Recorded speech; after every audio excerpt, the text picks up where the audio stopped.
Hello மக்களே, இந்த வீடியோவில் நம்ம இரண்டாம் உலகப் போர் எவ்வளோ கொடூரமானது, எந்தெந்த நாட்டில் எத்தனை பேர் இறந்தாங்கன்றதை பார்க்கலாம்.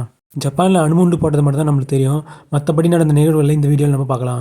வேர்ல்டு வார் 2ல் பார்த்தீங்கன்னா 8 கோடி பேர் இறந்து போகிறாங்க. வேர்ல்டு வார் 1ல் 1.5 கோடி பேர் இறந்து போகிறாங்க. உலகத்தில் நடந்ததுலேயே ரொம்ப மோசமான போர் இரண்டாம் உலகப் போர் தான். இதுக்கு முன்னாடி நடந்த போரான முதலாம் உலகப் போரை விட இரண்டாம் உலகப் போர் எப்படி கொடூரமானதுன்றதை இந்த வீடியோவில் நம்ம பார்க்கலாம். இவ்வளவு மனித உயிர்கள் இறந்ததுக்கு காரணம் என்னன்னு தெரிஞ்சுக்கிறதுக்காக முதல்ல போர் எங்கே நடந்துச்சுன்னு சொல்லிட்டு தெரிஞ்சுக்கணும்.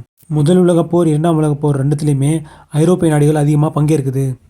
ஐரோப்பிய நாடுகள் மட்டும் பங்கு பெறாமல் அதோட காலனி ஆதிக்கத்தில் இருக்கிற நாடுகளையும் போரில் பங்கு பெற வைக்குது. முதல் உலகப் போரை ரொம்ப சிம்பிளாக யூரோப்ஸ் கிரேட் வார்னு கூட அழைக்கலாம். காலனி ஆதிக்கத்தினால அந்த நாட்டில் இருக்கிற சோல்ஜர்ஸ் கூட போரில் பங்கு பெறுறாங்க. ஆனாலும் சண்டை யூரோப்பில் தான் அதிகமாக நடக்குது. வேர்ல்டு வார் 2ல் யூரோப்பியன் கண்ட்ரிஸ் மட்டும் பங்கு பெறலை, ஜப்பானும் பங்கு பெறுது. ஜப்பானுக்கு பசிபிக் ஓஷன் முழுசையும் ஆட்சி பண்ணுறது ஆசை.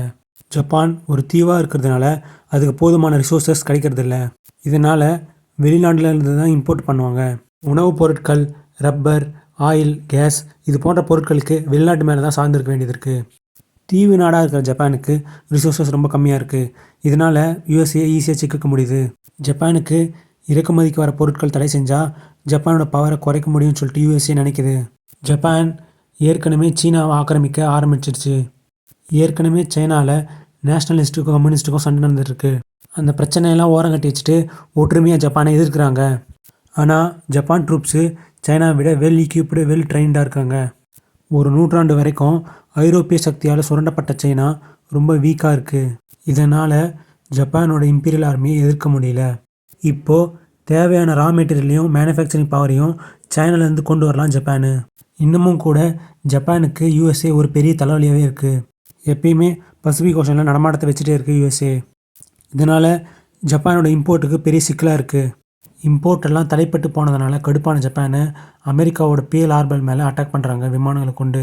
ஜப்பானோட அட்டாக்னால் பேர்ல் ஹார்பர் பெரிய சேதத்தை எதிர்கொள்ளுது. பேர்ல் ஹார்பர் அட்டாக் பண்ண அதே நேரத்தில் அமெரிக்காவோட காலனியான பிலிப்பைன்ஸையும் ஜப்பானை அட்டாக் பண்ணுது. அமெரிக்கா கவுண்டர் அட்டாக் எதிர்த்தாக்குதல் தாக்கிறதுக்கு எந்த ஒரு வாய்ப்பையும் தரமாட்டேங்குது ஜப்பானு. இரண்டாம் உலகப் போரில் பசிபிக்கில் மட்டும் சுமார் 2.5 கோடி பேர் இறந்து போயிருக்காங்கன்னு சொல்லிட்டு ஒரு சர்வே சொல்லுது. இதில் 60 லட்சம் பேர் மட்டும்தான் சோல்ஜர்ஸு, மற்ற 1,90,00,000 பேர் சிவிலியன்ஸு. இந்த ஸ்டாட்ஸு வேர்ல்டு வார் 1 விட ஜாஸ்தி. சைனாக்கும் ஜப்பானுக்கும் நடக்கிற போரில் சிவிலியன்ஸ் சுமார் 12 லட்சம் பேர் இறந்து போகிறாங்க. ஜப்பான் ஆர்மி சிவிலியன்ஸை பொழுதுபோக்குக்கு சாவடிக்கிறாங்க. சைனாவோட சிவிலியன்ஸ் சுமார் 70-80 லட்சம் பேர் கொத்தாக கொள்ளுது ஜப்பான் ஆர்மி. அது மட்டும் இல்லாமல் சைனாவில் நான்ஜின்ற பகுதியில் 2 லட்சம் பேரை கொலை பண்ணுறாங்க. உலகப் போரை பற்றி நீங்கள் என்ன நினைக்கிறீங்கன்னு கமெண்ட் பண்ணுங்கள் மக்களே. நம்ம சேனலை இன்னும் சப்ஸ்கிரைப் பண்ணாமல் இருந்தீங்கன்னா மறக்காமல் சப்ஸ்கிரைப் பண்ணுங்கள் மக்களே.